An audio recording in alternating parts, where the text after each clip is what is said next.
The air inside the old barn was a thick, silent blanket, woven from dust-dry hay and the faint, sweet smell of aged wood. 11-year-old Henry James Dawson stood in a sliver of afternoon light that cut through a crack in the wall, illuminating a universe of swirling dust motes. In his trembling hands he held a single sheet of brittle, yellowed paper, a letter from his grandmother. His eyes scanned the final words for the 10th time, the ink slightly blurred by the tears that had already begun to fall. "These paintings are your true inheritance. Use them with wisdom." The paper slipped from his fingers, floating gently to the hay-strewn floor. A sound, small at first, escaped his throat, a broken gasp that shattered the stillness. Then his small shoulders began to shake, and he collapsed, the full weight of his grief and the staggering immensity of his discovery crashing down on him at once. He wept, not just for the woman he had lost, but for the impossible gift she had left behind, his raw, uncontrollable sobs echoing in the vast secret space until the sun bled away, leaving him in the darkness. This is a story about how love can hide in the most unexpected places, waiting for the right moment to save us. It's a testament to the fact that even when we feel forgotten, someone, somewhere, is watching over us. If this story already resonates with you, please consider leaving a like to show your support and subscribe to be part of our community. We'd love to know where you are listening from today, so feel free to share your city or country in the comments below. Your presence here makes these narratives meaningful, and this is one journey you will want to see through to the very end. But to understand the profound weight of those tears, to comprehend why a collection of forgotten, dust-covered canvases held the power to both shatter and rebuild an orphaned boy's world, we must travel back in time. We have to return to a day just 2 weeks prior, a day shrouded not in the golden light of discovery, but in the cold, grey shadow of loss. It was the day Henry's grandmother, Eloise, was laid to rest, the day the silence in their small farmhouse became a deafening roar. It was also the day his uncle arrived, a man with a cruel glint in his eye, ready to claim what little was left and, in doing so, threatened to erase Henry's entire existence from the Oklahoma plains he called home. Henry James Dawson, at just 11 years old, was an island of stillness in a sea of suffocating silence. 2 weeks before he would find himself weeping on a barn floor, he sat on the sagging porch steps of the farmhouse, the wood cold beneath his thin overalls. The funeral had ended hours ago, but the scent of damp earth and funereal lilies still clung to the autumn air. His grandmother Eloise was gone. The thought was a simple, brutal fact, yet his mind couldn't fully grasp it. The farmhouse, once filled with the sounds of her humming and the clatter of her work, was now a hollow vessel. Every gust of wind that rattled the window panes seemed to mock the profound emptiness she had left behind. He was an orphan, a word he had known intellectually since he was 3, but was only now beginning to understand in the marrow of his bones. It was a cold, heavy thing, this final, absolute aloneness on the vast Oklahoma plains. This was not the first time loss had carved a hole in his life. He carried only fragmented memories of his parents, flashes of a world before the farm. He remembered the roar of water, the feeling of being lifted high into the air, and a woman's scream swallowed by the storm. A flash flood had taken them, leaving him a terrified 3-year-old on a muddy bank. Eloise had found him, wrapping him in a coarse wool blanket and taking him to the 20-acre property that would become his entire world. For 8 years, she had been the architect of his reality, a steady, grounding presence who had rebuilt a life for him out of the scraps of what remained. Her death felt different. It wasn't a sudden, violent tearing, but a slow, quiet fading, a light being gradually dimmed until only darkness was left, leaving him to face the shadows alone. Life with Eloise had been unconventional, built upon a foundation of what the rest of Tulsa County dismissed as junk. The property was a sprawling museum of discarded things, skeletal remains of wagons, mountains of rusted gears, and tangles of wire that caught the sun like metallic spiderwebs. But to Eloise, and therefore to Henry, it was a library of forgotten histories. She had taught him her core philosophy with a patient, unwavering certainty. Every object tells a story. A chipped porcelain doll held the memory of a child's laughter. A bent weather vane spoke of a storm that had passed a generation ago. She taught him to see value where others saw waste, to listen for the whispers of the past in the silence of the present, It was a language of empathy, a way of understanding the world that Virgil, her own son, had never bothered to learn. Their days were measured not by a clock, but by the sun's journey across the endless sky. Mornings were for chores, feeding the few chickens they kept, and tending the small vegetable garden that provided most of their meals. Afternoons were for exploration. Henry would follow his grandmother through the labyrinth of salvaged metal and weathered wood, listening as she narrated the imagined lives of the objects they found. He learned the satisfying heft of a solid iron wrench, the smooth, cool feel of a river stone, and the sharp metallic smell of rust after a rainstorm. This collection of so-called junk was his playground, his classroom, and his sanctuary. Now, as he looked out over the fields of debris, the familiar landscape seemed alien and menacing, its stories silenced, its purpose erased by the absence of its chief librarian and guardian. Eloise's final weeks had been a slow, agonizing retreat. The rheumatic fever had stolen the strength from her hands and the light from her eyes, confining her to the small bed in the corner of the living room. Henry did what he could, bringing her cool water, reading to her from an old book of poems, and simply sitting by her side, his small hand holding her frail one. He watched, helpless, as the woman who had been his entire world became a fragile whisper, her stories growing fainter with each passing day. He saw the quiet fear in her eyes, a fear not for herself, but for him. Her last coherent words to him were not a grand goodbye, but a simple, desperate instruction whispered against his hair. "Listen to the stories, Henry. They'll tell you what to do." It was a cryptic farewell he didn't understand, a final piece of a puzzle he didn't know he needed to solve. The day of her burial was overcast and cold, the grey sky pressing down on the small group of mourners gathered by the fresh grave. Henry stood beside Mrs. Adelaide Morgan, a retired librarian who was his grandmother's closest friend, her warm hand a small comfort on his shoulder. He felt detached, as if he were watching a scene from someone else's life. The words of the preacher were a meaningless drone, lost to the wind that rustled the dry leaves in the nearby trees. The true moment of finality came with the thud of the first shovel of dirt hitting the simple wooden coffin. That sound, dull and heavy, broke through his numbness. It was the sound of a door closing forever, locking him out of the only home he had ever truly known, leaving him stranded on the wrong side.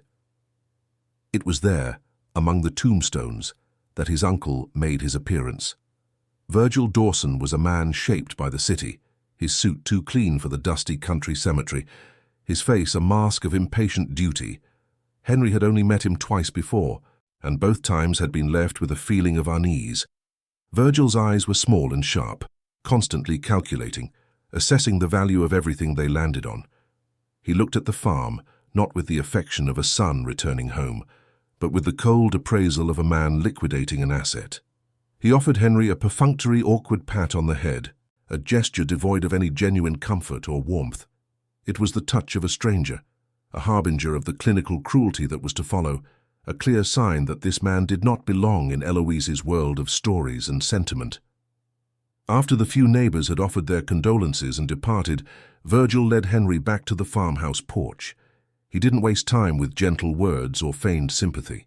He spoke in a clipped, businesslike tone, explaining that as an 11-year-old, Henry could not legally inherit the property. Virgil, as the sole surviving adult child, was the executor. He announced he had already found a buyer, a scrap metal dealer willing to pay $200 for the entire 20 acres and everything on it. The words were delivered without emotion, a simple statement of financial fact. He gave Henry a deadline, 2 weeks. 2 weeks to gather any personal mementos he wanted to keep, before Virgil returned with a lawyer from Oklahoma City to finalize the sale and, in effect, erase the Dawson junk heap from the face of the earth. The world tilted on its axis. Henry stood frozen, Virgil's words echoing in the sudden ringing silence. $200. The sum was an insult, a brutal dismissal of the 80 years of life his grandmother had poured into this land. He wasn't just losing his home, he was witnessing its desecration, its rich history being appraised and sold by the pound for its base materials. The scrap dealer wouldn't see the wagon wheel that had crossed the plains in a dust storm. He would see a few dollars worth of iron. He wouldn't see the collection of colored glass bottles that Eloise said held captured sunlight.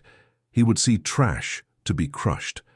Virgil was not just selling a piece of land, he was murdering 1,000,000 stories, and Henry was being given 2 weeks to watch them die. That evening, after his uncle had driven away in a cloud of dust and indifference, Henry walked through the silent house. The air was cold and still.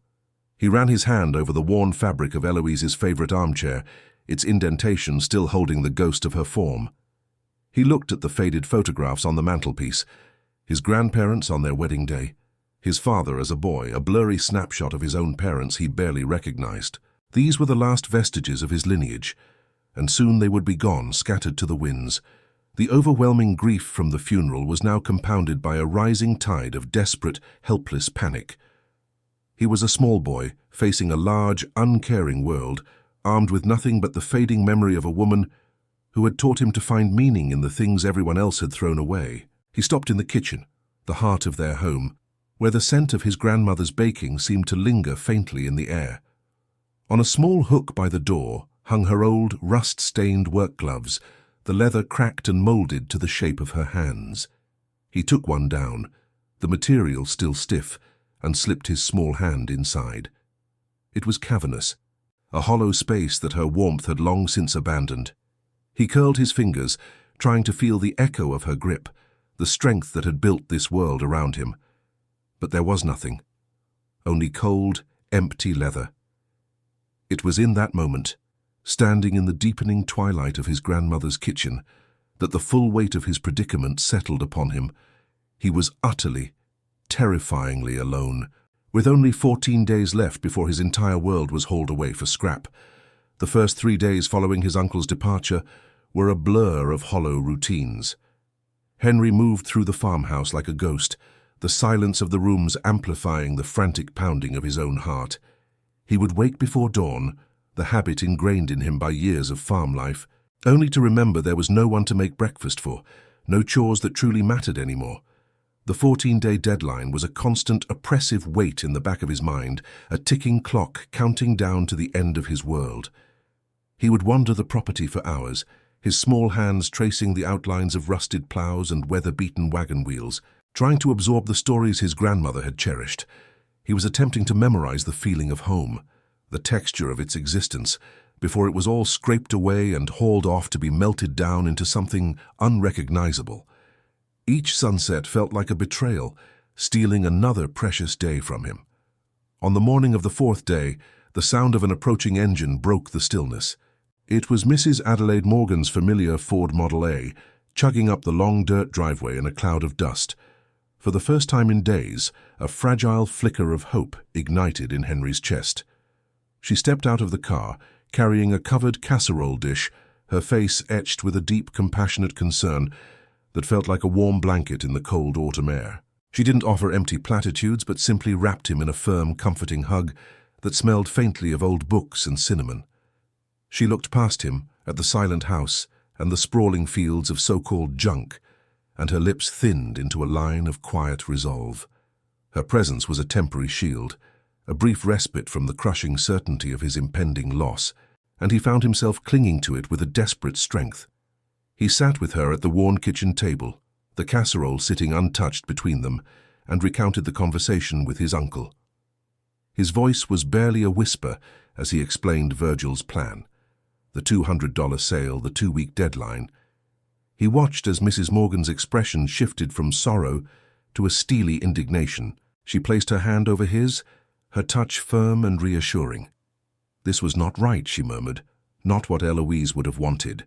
She spoke of legal options, of community support, of fighting for his right to stay in his home. She assured him that Virgil could not simply cast him aside, like one of the discarded objects in the yard. As she spoke, Henry allowed himself to believe her. He watched as she used their party-line telephone to call a lawyer she knew in Tulsa, her voice a low, determined hum of resistance against the injustice bearing down on him. The fragile hope shattered the very next afternoon.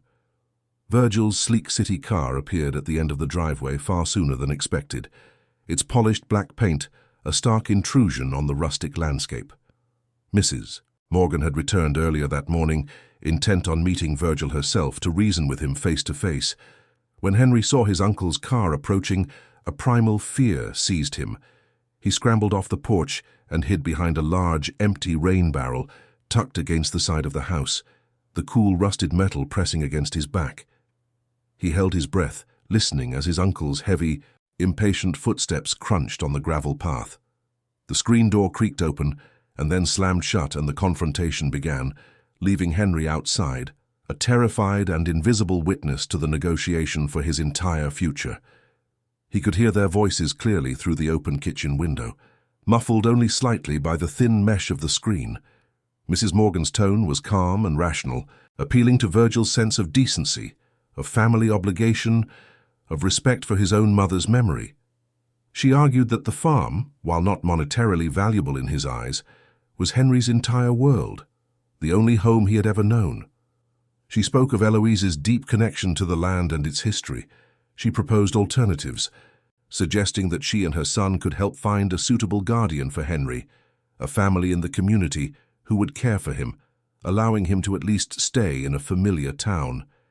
She was building a case for his humanity, pleading with a man who seemed to have none. Her words a desperate attempt to bridge a chasm of cold indifference. Virgil's response was a torrent of ice. His voice, sharp and devoid of any emotion, cut through Mrs. Morgan's gentle reasoning with brutal efficiency. Henry heard him scoff at the idea of sentimental value, stating bluntly that memories and stories didn't pay taxes or settle an estate. He declared with chilling finality that the sale was already agreed upon and the contracts were being drawn up. The land was his, legally and absolutely. The contents were his to dispose of as he saw fit. And then he said the words that stopped Henry's heart. He referred to his own nephew not by name, but as a loose end, a final piece of administrative baggage that needed to be handled before he could wash his hands of the entire dusty, unprofitable mess his mother had left behind. Then came the moment that erased all ambiguity, the verbal confirmation of the terror that had been lurking in the shadows of Henry's mind. Mrs. Morgan must have asked what would become of him, because Virgil's reply was delivered with the dispassionate clarity of a man swatting a fly. He stated that the county had procedures for this sort of thing. Once the property was sold and the estate closed, Henry would become a ward of the state. He used the term processed, a word Henry associated with cattle and machinery. He would be taken to the county orphanage in Oklahoma City, a place spoken of in whispers by other children, a grim brick building where boys were given numbers and their histories were forgotten. Virgil stated it as a simple, unavoidable fact, the logical and final step in liquidating his mother's life. A heavy, defeated silence followed. Henry could picture Mrs. Morgan standing in the kitchen, her face pale, realizing she was arguing with a wall of pure, unadulterated selfishness. There was no appeal to be made, no chord of empathy to be struck. A few moments later, he heard the screen door open and close gently. Mrs. Morgan walked to her car without a word, her shoulders slumped in defeat. She didn't even look toward the rain barrel where he was hiding. The sound of her engine starting and fading into the distance was the sound of his last hope dying. She was gone. The only person who had tried to stand up for him had been dismissed, and now he was well and truly alone with the monster in the house. Henry remained crouched behind the barrel, his body shaking uncontrollably, long after his uncle had driven away. The cold from the metal seeped into his bones, but he didn't feel it. All he could feel was the stark, terrifying clarity of his situation. He was not a boy losing his home. He was a piece of debris being cleared away. In 11 days, men would come to haul away the wagons and the tools and the scrap. And then another man, a stranger from the county, would come to haul him away. The threat was no longer an abstract fear. It had a destination, a brick building in a city he didn't know. It had a name, orphanage. And it had a timeline, now reduced to just over 10 days. The world had forgotten him, and his own blood relative was simply waiting to sign the paperwork to make the forgetting official. The silence Virgil left behind was heavier and more menacing than the quiet of grief had ever been. For what felt like an eternity, Henry remained pressed against the cold, unyielding metal of the rain barrel, his small frame racked with silent tremors. The words he had overheard played on a loop in his mind, each one a hammer blow against his already fragile sense of self. Loose end, processed, Ward of the State. These were not words for a person. They were words for things, for inconvenient objects to be discarded and forgotten. In that moment, the vague, shadowy fear of the future coalesced into a sharp, terrifying certainty. No one was coming to save him. Mrs. Morgan had tried and failed. His uncle saw him as nothing more than a final, irritating piece of paperwork. The world was not going to make a place for him. It was simply going to file him away in a grim brick building where his name and his history would be erased. It was then, crouched in the dirt and shadows, that a new feeling began to burn through the cold terror, a spark of pure, defiant will. He would not be processed. Rising to his feet on unsteady legs, he walked back into the hollow shell of the farmhouse. The air inside felt different now, charged with the urgency of a ticking clock. 10 days. He had 10 days left before his world was dismantled, and he was shipped away like freight. A desperate, unconventional plan began to form, not of escape in the traditional sense, but of reclamation. He would not run away from the farm. He would run deeper into it. He would not spend his final days packing a few meager possessions. Instead, he would embark on a solemn mission. He made a vow to the silent rooms around him, a promise to the ghost of his grandmother. He would spend every remaining minute exploring the 20 acres she had loved, sifting through the history she had so carefully collected. He would honor her by listening to the stories of the objects, just as she had taught him. It was a child's logic, born of grief and desperation, but it was also an act of profound resistance. If his world was to be destroyed, he would first know it completely. His preparations were not those of a runaway seeking a new life, but of an archivist racing against time. He found an old, dusty canvas satchel that had belonged to his grandfather, its leather straps cracked with age. He didn't pack clothes or a toothbrush. Instead, he gathered the tools of an explorer. He took a small, sturdy hammer, its wooden handle worn smooth by years of use. He added a rusted but strong pry bar he'd seen near a dismantled engine block. From a hook in the kitchen, he took down his grandmother's work gloves, the tough leather a familiar second skin. Finally, he filled an old glass jar with water from the pump and tucked 3 green apples from the yard into the bag's side pocket. This was his arsenal. These were not supplies for a journey out into the world, but for a deep, methodical dive into the heart of the one he was about to lose. Each object he placed in the bag felt imbued with purpose, a piece of his inheritance he could actually hold. That night, sleep was an impossibility. The familiar comfort of his small bed felt like a trap, a place of passive surrender.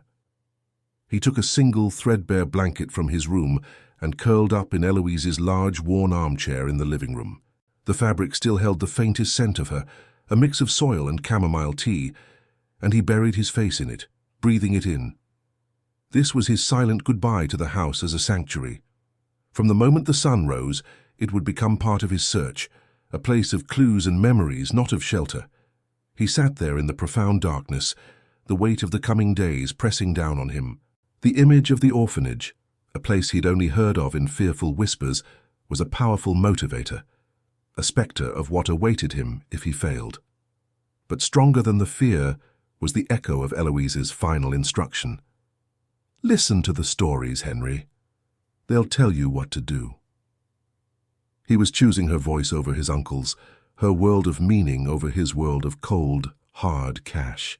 As the first pale light of dawn crept through the grimy windows, Henry stood on the front porch, the cool morning air sharp in his lungs.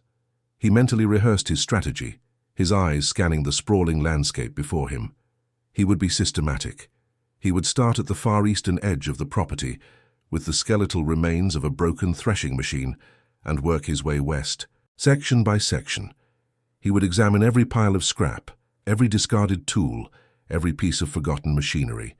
He would leave no object untouched, no potential story unheard. This methodical approach gave him a sense of control in a situation where he had none. Virgil saw a boy passively waiting for his fate to be decided, but Henry was transforming himself into something else entirely. He was no longer a victim. He was a guardian, the sole protector of a kingdom of rust and memory, and his quest was about to begin. The sheer scale of the task, however, was staggering.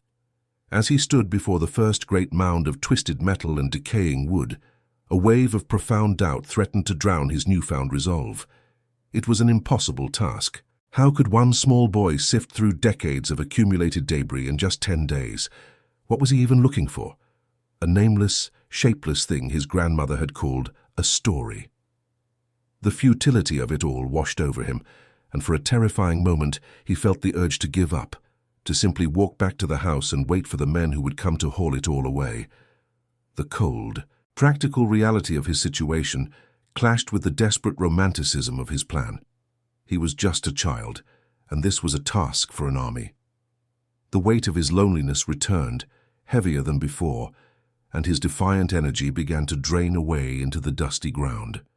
He squeezed his eyes shut, his small hands clenched into tight fists at his sides. He forced the image of the orphanage out of his mind and focused instead on his grandmother's face, on the calm, steady look in her eyes when she spoke of the land. "Listen," she had told him, 100 times or more. He took a deep, shuddering breath and opened his eyes. His gaze fell upon something at his feet, half hidden in the dirt. It was a small, heart-shaped rock of smooth, grey river stone. He had seen his grandmother pick up dozens just like it, holding them up to the light and declaring them proof that the world held secret affections. He bent down and picked it up. It felt cool and solid and real in his palm. It was not a solution, but it was a sign, a small, tangible piece of her philosophy. He wasn't looking for a treasure map. He was looking for this feeling, for the quiet reassurance that her way of seeing the world was true. He slipped the stone into his pocket, a talisman against the encroaching despair. With the weight of the stone in his pocket and the strap of his grandfather's satchel digging into his shoulder, Henry took his first determined step into the field of forgotten things. This was it. This was the moment his decision became an action, the point of no return. He was turning his back on the silent house, on the passive waiting, on the identity of the boy who was a loose end. He was walking toward the labyrinth, toward the unknown, armed with nothing but a child's faith and a promise made to a ghost. The sun was climbing higher now, casting long shadows that seemed to stretch out before him like pathways. He was no longer just Henry James Dawson, the orphan. He was an explorer on a sacred expedition. His escape had finally begun, not by fleeing the farm, but by marching directly into its heart. The first day of his search was a lesson in scale. Standing before a mountain of rusted farm equipment, the remnants of a dozen failed harvests, Henry felt his own smallness with an acute, painful clarity. He began with the methodical determination he had promised himself, pulling at tangled pieces of iron, his small hands struggling to find purchase on the cold, unforgiving metal. The sounds were a harsh symphony of his grandmother's world, the grating shriek of rust on rust, the dull thud of a heavy gear hitting the packed earth, the ragged sound of his own breathing. By midday, his muscles were screaming in protest, and his palms were raw, the soft skin already threatening to blister. He had managed to clear a space barely larger than his own body, and the vastness of the task ahead stretched out before him, a seemingly infinite landscape of decay. The sun beat down, and he realized with a sinking heart that this was not just a search. It was a physical battle against the sheer, crushing weight of the past. By the dawn of the second day, a grim rhythm had taken hold. He rose with the sun, his body aching in places he didn't know he had, and forced himself back into the field of debris. He worked until the light failed, stopping only to drink from his water jar and eat one of the apples he had packed. The world shrank to the few square feet of ground directly in front of him. He learned to read the language of the junk pile, to anticipate how a shift in weight would cause a cascade of smaller objects to tumble down. He was no longer just a boy. He was a miner, an archaeologist sifting through the strata of his own life. The smell of damp earth and oxidized metal became a permanent part of him, clinging to his clothes and his skin. He spoke to no one, and the only sounds were the ones he made himself, a small, lonely engine of desperation chugging away in the vast Oklahoma silence. On the third morning, a cold, drizzling rain began to fall, turning the dusty ground into a slick, grasping mud. The metal became treacherous to handle, its surfaces slippery and cold enough to numb his fingers through his grandmother's worn gloves. Every step was an effort, his boots growing heavier with each clinging clump of red clay. The rain plastered his hair to his forehead and soaked through the thin fabric of his overalls, leaving him chilled to the bone. He thought of the warm, dry kitchen in the farmhouse, of the comfort of a hot meal, and a wave of self-pity so strong it nearly buckled his knees washed over him. He could stop. He could go inside and wait. But then the image of the brick orphanage would rise in his mind, stark and grey, and he would clench his jaw, wipe the rain from his face and pull at another piece of rusted metal. His fragile determination, a small flickering flame against the cold, relentless downpour. His first significant discovery came late that afternoon, tucked inside the rotted leather pouch of a saddle that had been half buried in the mud. It was a tarnished silver locket, small and intricately engraved, with a single, looping E. He pried it open with a trembling thumb, his heart hammering with a sudden wild hope. Inside he found not a portrait, but 2 empty frames, hollowed-out eyes staring back at him. It was a story, just as she had promised, but it was an incomplete one, a mystery without a solution. He clutched it in his hand, the cold metal a small, hard point of connection to her. It wasn't the answer he was looking for, but it was proof. It was proof that there were secrets hidden here, that his quest was not entirely a fool's errand. The discovery didn't lessen his exhaustion, but it fed his resolve, giving him just enough fuel to face the next day. The physical cost of his labor became undeniable on the 4th day. The blisters on his hands had broken, leaving raw, tender skin that stung with every object he touched. A deeper, more profound exhaustion had settled into his bones, a weariness that sleep could not cure. While trying to dislodge a large, jagged piece of a broken plough, his grip slipped, and the sharp edge of rusted iron sliced through his glove and into the fleshy part of his palm. He cried out, a sharp gasp of pain and surprise, and stared at the blood welling up, a bright, shocking red against his dirt-caked skin. He stumbled back to the farmhouse, his vision blurring with tears, and held his hand under the cold, sputtering water from the pump. The sting was sharp and clean. He found an old dish towel and tore a strip off, wrapping it tightly around his hand. The makeshift bandage was a stark symbol of his solitude, a crude repair for a wound no one else would ever see or tend to. It was on the 5th day that he nearly gave up. He was standing in the middle of a vast section of the yard that was nothing but a chaotic tangle of old wire fencing, a seemingly impenetrable nest of rusted barbs and twisted metal. His injured hand throbbed with a dull, persistent ache. His stomach was a hollow knot of hunger. He looked from the wire to the farmhouse, then back to the wire. The sheer futility of it all descended upon him like a physical weight. He was one small injured boy against a 20-acre fortress of junk. Virgil had already won. The scrap dealer was coming. He was going to the orphanage. He sank to his knees, the fight draining out of him. And for the first time he allowed himself to imagine his surrender, the quiet, final defeat of walking away from it all. The silence of the plains seemed to press in, ready to swallow him whole. As he knelt in the dirt on the verge of being consumed by despair, a memory surfaced, unbidden and clear as a church bell. He saw his grandmother standing in this very spot, her hand resting on a fence post. He remembered her telling him a story about how this wire had been part of a great cattle drive, how it had held back 1,000 head of longhorns during a thunderstorm. And then he heard her voice, not just in memory, but as a living echo in his mind, saying, "The things worth finding, Henry, are always the ones that are the hardest to get to. People give up too easy." The words were so simple, so quintessentially Eloise, that they cut through the fog of his exhaustion.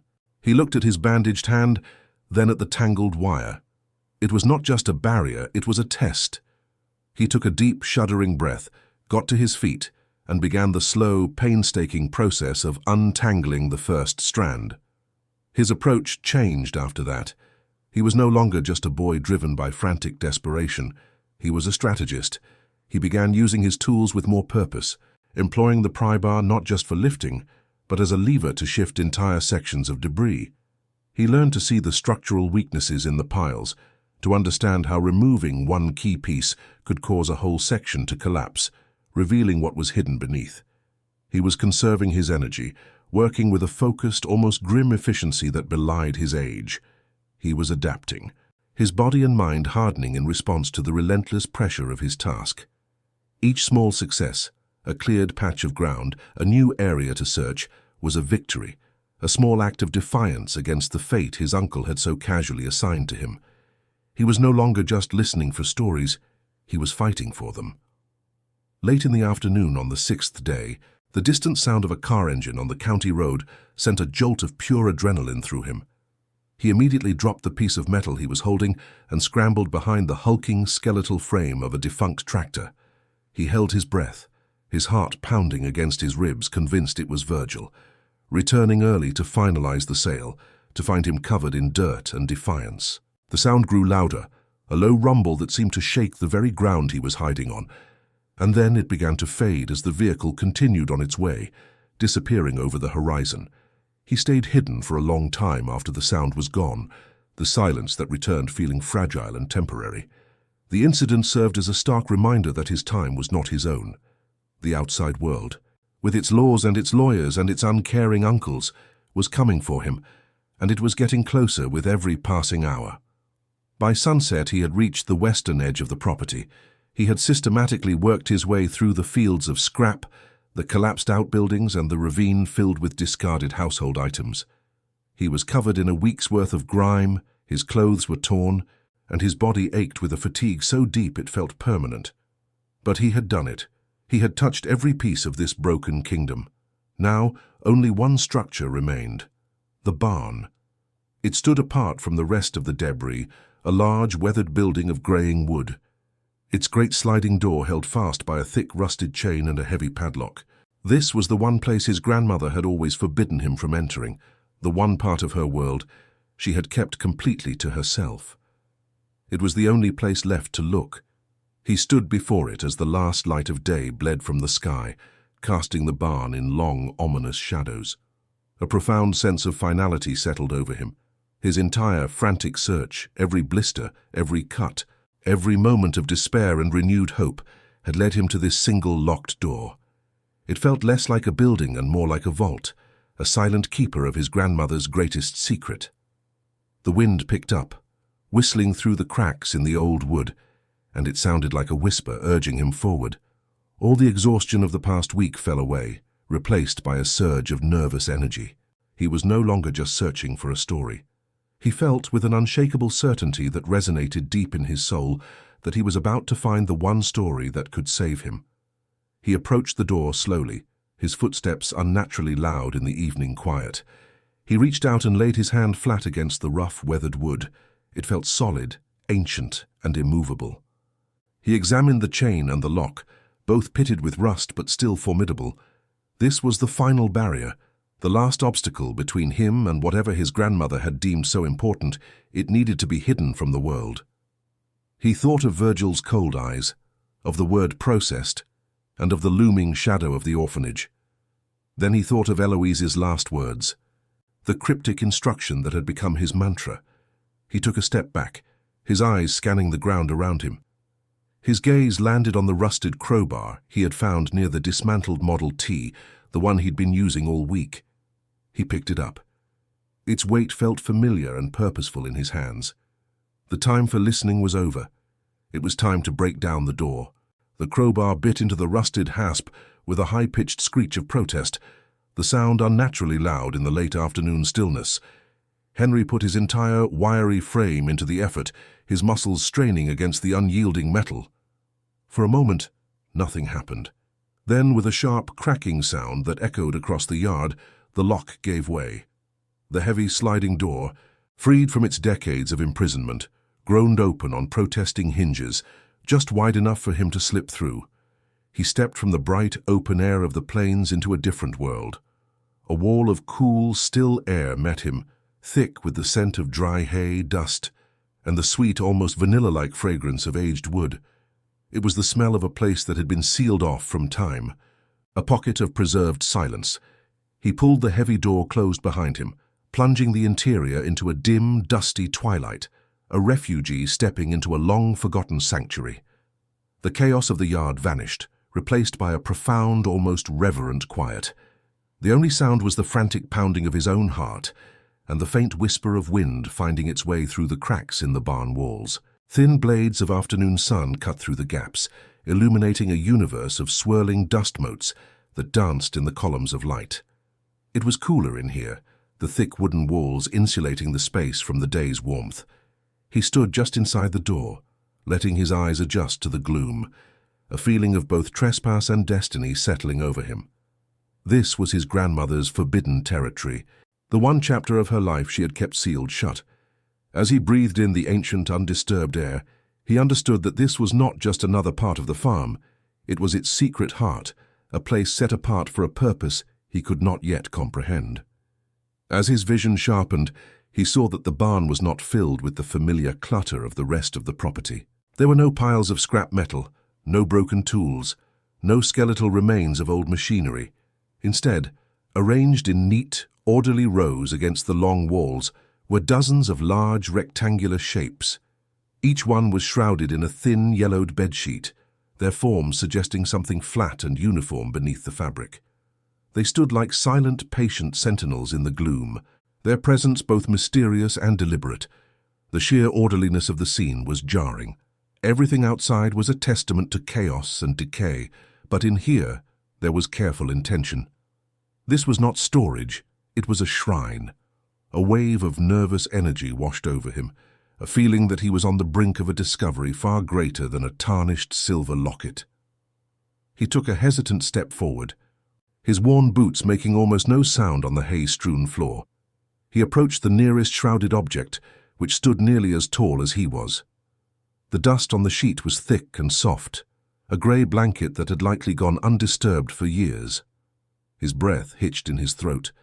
He reached out a trembling hand, his fingers hesitating just inches from the coarse fabric. A part of him was terrified of what he might find, of violating this sacred space.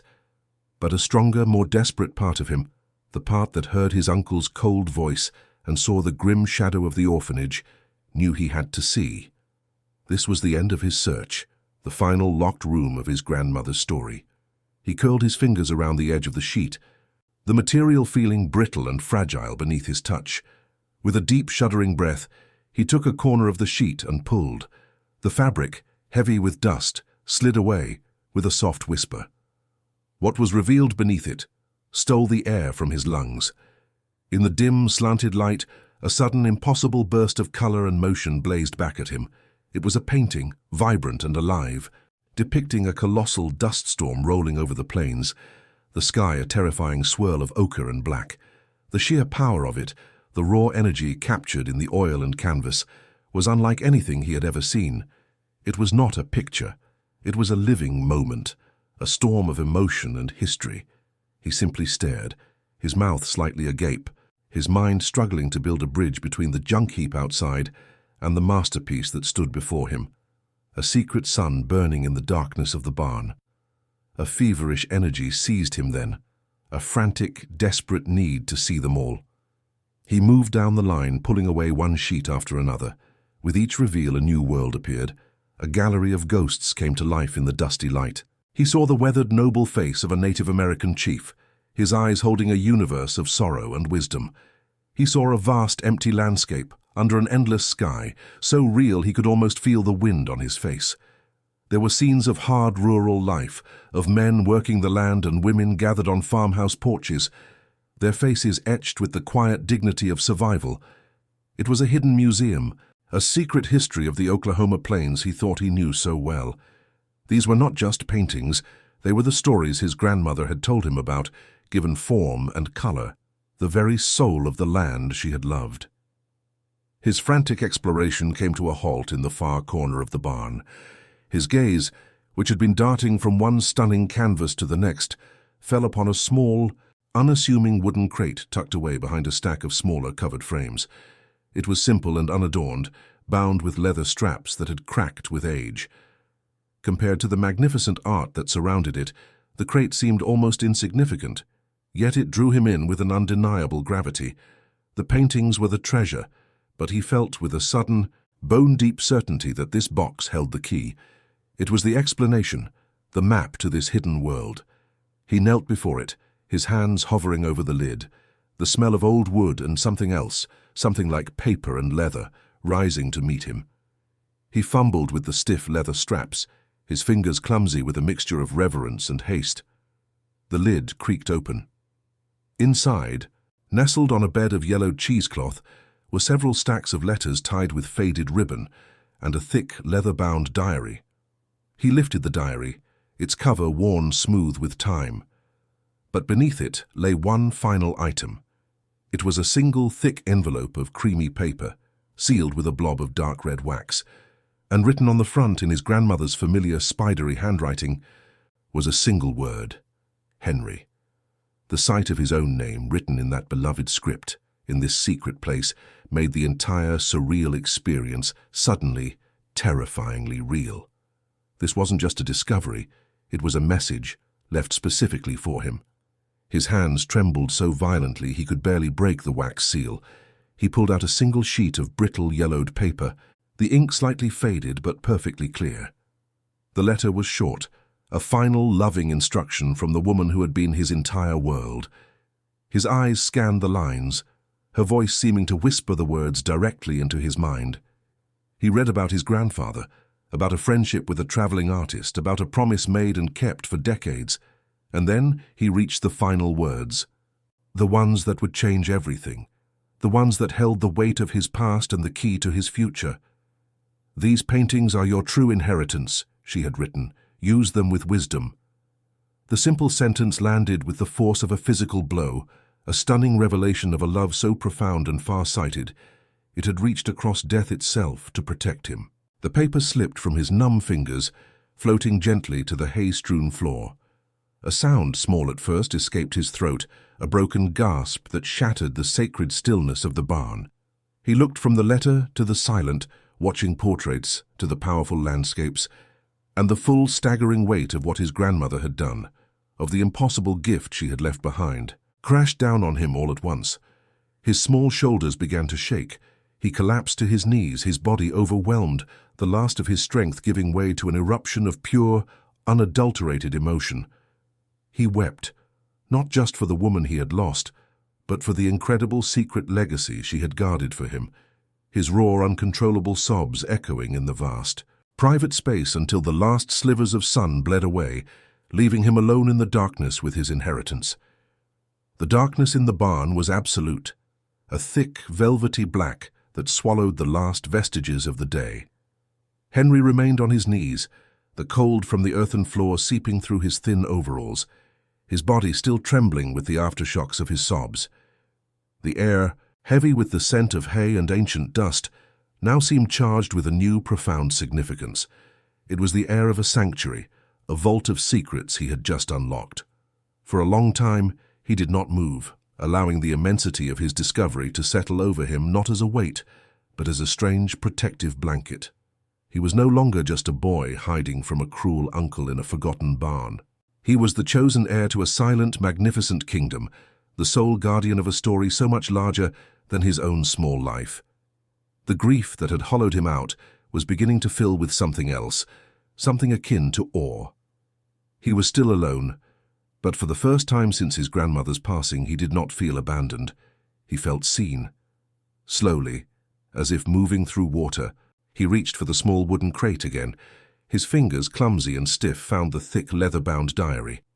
The cover was smooth and cool to the touch, the leather worn soft by years of handling. He had no light, but he didn't need one to feel the history embedded in the object. This was his grandmother's hand, her thoughts, her life, held within these pages. He ran his thumb over the embossed, faded lettering on the cover, a title he couldn't read in the dark, but could feel with his skin. This diary, he knew, held the context, the long, winding road that had led to this moment. The paintings were the destination, but the diary was the map explaining the journey his grandparents had taken, a journey that had unknowingly been paving a path for his own survival decades later. He held it to his chest, a solid, tangible piece of her wisdom, a shield against the encroaching threat of Virgil and the cold, impersonal machinery of the state. He then felt for the single sheet of paper that had fallen from his hands. His fingers brushed against its brittle edge, and he picked it up, holding it as if it were the most fragile thing in the world. He couldn't read the words in the darkness, but they were burned into his memory, a final, loving testament. "These paintings are your true inheritance. Use them with wisdom." The word inheritance had been transformed. It was no longer about the 20 acres of junk or the dilapidated farmhouse. It was about this secret gallery, this hidden legacy of beauty and history. His grandmother hadn't left him with nothing. She had left him with everything that truly mattered to her. The stories of the land, captured not in rusted metal, but in vibrant, living color. She had trusted him, an 11-year-old boy with a treasure she had guarded for most of her life, believing he would understand its true worth, a worth that could not be measured in dollars and cents. He carefully placed the letter back into its envelope and tucked it deep into the pocket of his overalls, the paper a warm, protective ward against his skin. Then he lifted the diary again. He knew he could not read it here, not until the sun returned, but he didn't need to. The simple fact of its existence was enough for now. It was a promise of answers, a guarantee that the story was not over. His grandmother had been more than just a collector of discarded things. She had been a curator, a protector of a profound secret. She had lived a life of deliberate, humble poverty, not because she had to, but because she chose to, all to keep this collection safe, hidden from a world and a son, who would only see its monetary value and not its soul. The realization was a quiet explosion in his mind, reordering everything he thought he knew about the quiet, simple woman who had raised him. He thought of his uncle, Virgil, and his sneering dismissal of the farm as a junk heap. He thought of the paltry $200, the price assigned to his grandmother's entire life's work. A slow-burning anger, clean and sharp, began to cut through the layers of his grief. It was not the anger of a helpless child, but the righteous indignation of a guardian whose sacred trust had been threatened. Virgil had seen only rust and decay, his eyes blinded by a greed so profound it had rendered him incapable of seeing the truth that was right in front of him. He had walked this land and felt nothing. Henry, by contrast, had been taught to listen, and in doing so, he had heard the symphony that his uncle had missed entirely. He was Eloise's true son, not by blood but by spirit. As the first, faint hint of dawn began to seep through the cracks in the barn walls, painting thin grey lines in the darkness, Henry finally found the strength to move. He gently placed the diary back into the crate and closed the lid. He would come back for it. But the letter had given him a clear, urgent instruction, and he knew he could not wait. He had to use this inheritance with wisdom, and wisdom, he understood, meant seeking help from someone who shared his grandmother's values. He stood up, his legs stiff and sore, and looked around the vast, dark space.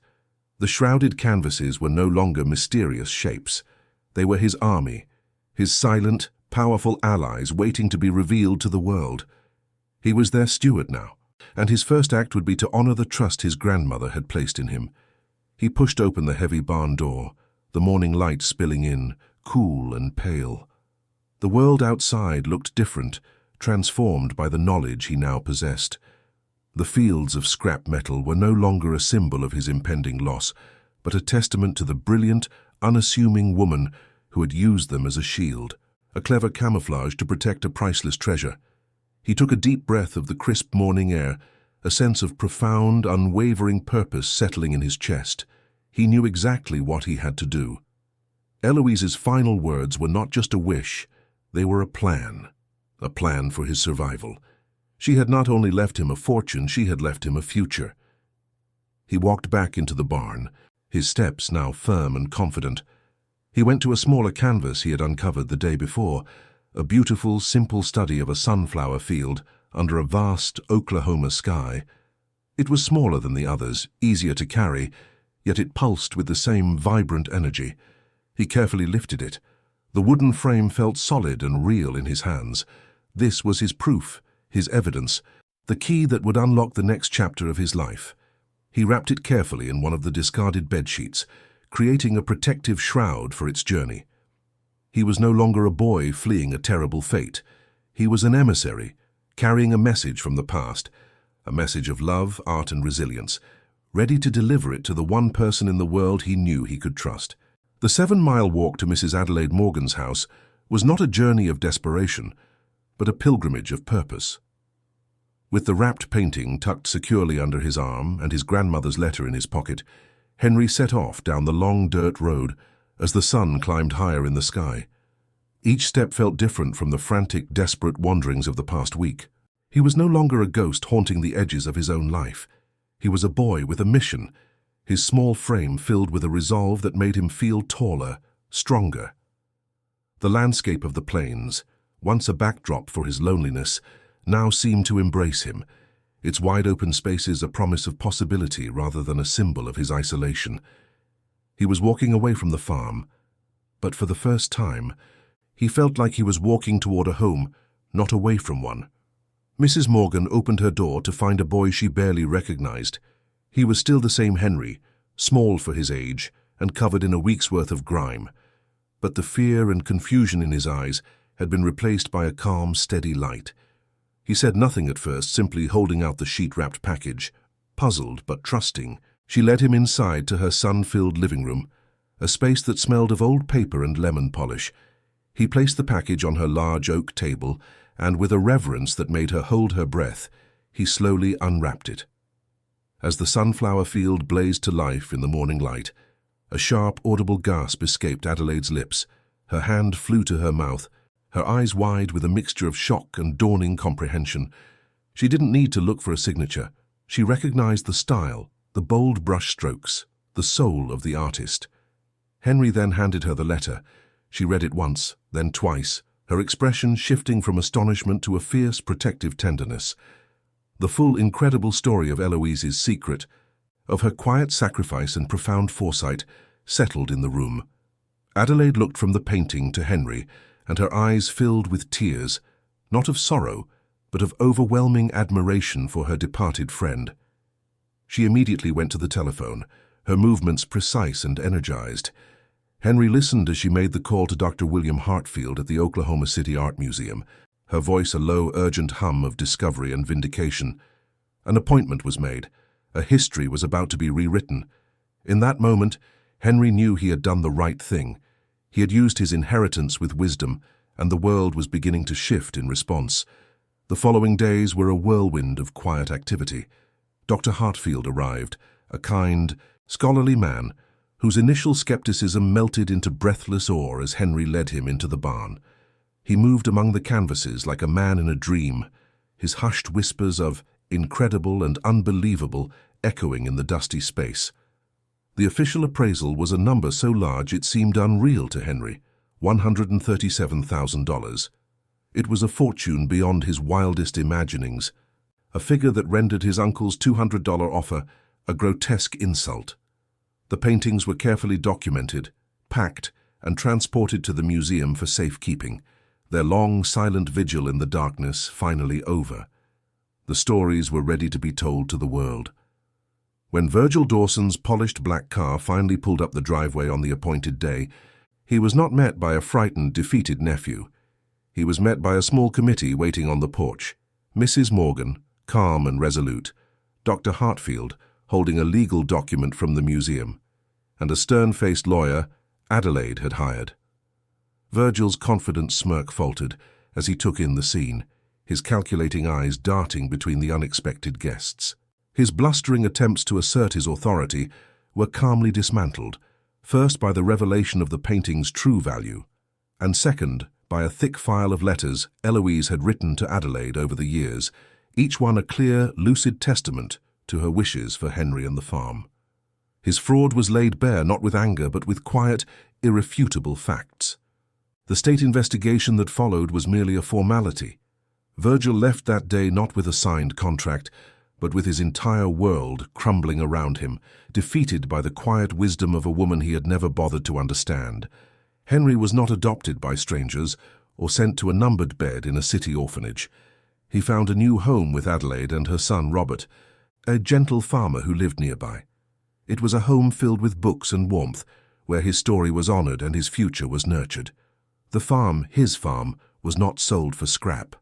Instead, the vast fortune from the paintings was used to establish something new, something that would have made Eloise weep with pride. The Eloise and Nathaniel Dawson Foundation for the Preservation of American Rural Art. The junk heap became a protected historical site, a place where the stories of the objects his grandmother had collected could be preserved and shared, a testament to the quiet dignity of a forgotten way of life. Years later, an older Henry would often walk the grounds of the farm, no longer a place of fear, but of profound peace. He would stand before the old barn, its door now restored and welcoming, and feel the enduring presence of the woman who had taught him to listen. She had given him more than a fortune, she had given him a purpose. He had been a lost, forgotten boy, a loose end in a world that had no place for him.